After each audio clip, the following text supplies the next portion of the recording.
So a lot happened after I wrote this and it was published, as Jan said, or Ms. Yeager said.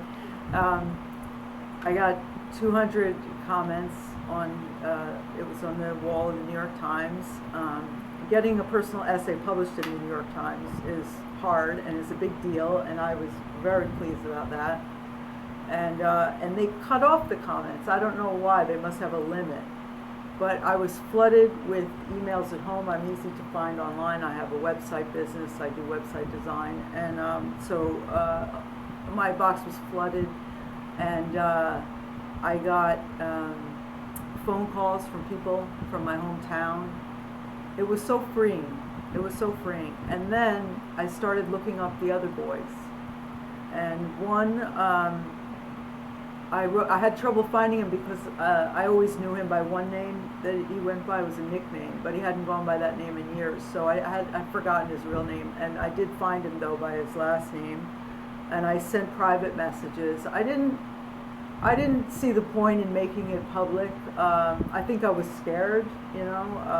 I didn't want any lawsuit, although I don't think they'd have much that they could really do, you know, like defaming them or something. But I was scared, and so I wrote these private messages and said my piece, similar to what I wrote to the other guy. And then I found another one, and I wrote to him, and I was kind of pleased that they were all fat.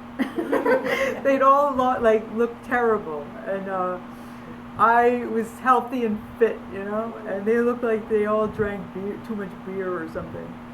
And then one of them, I can't remember his name. So when I wrote to all three of them, I asked them if they could tell me who the other boy was. But they didn't acknowledge what they did. They didn't apologize for what they did. But I know they know, and they know that I know, and that was very satisfying. And then the fourth guy, I wasn't too sorry to hear what happened to him. He got drunk one night and hit by a car, and so he's brain damaged. Not completely, but he's disabled now. And I didn't cry over that. You know, it's one thing to accept what happened, but I don't condone what happened. I don't feel for them. Although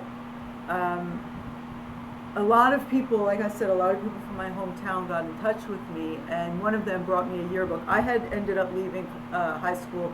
I graduated a year early, so that was my junior year. So my yearbook is with kids that were in the class above me. I graduated with 12th graders. So I got together with someone who had graduated the year that I would have graduated a year later, and she brought me the book, and I had memories of these people and memories of myself. And when I looked in these pictures, we were babies. 13 is very young. And, I fancied myself a grown-up, which is one of the reasons I didn't think my mother had any business telling me what to wear. I was 13, I was old enough, nobody's going to tell me what to do.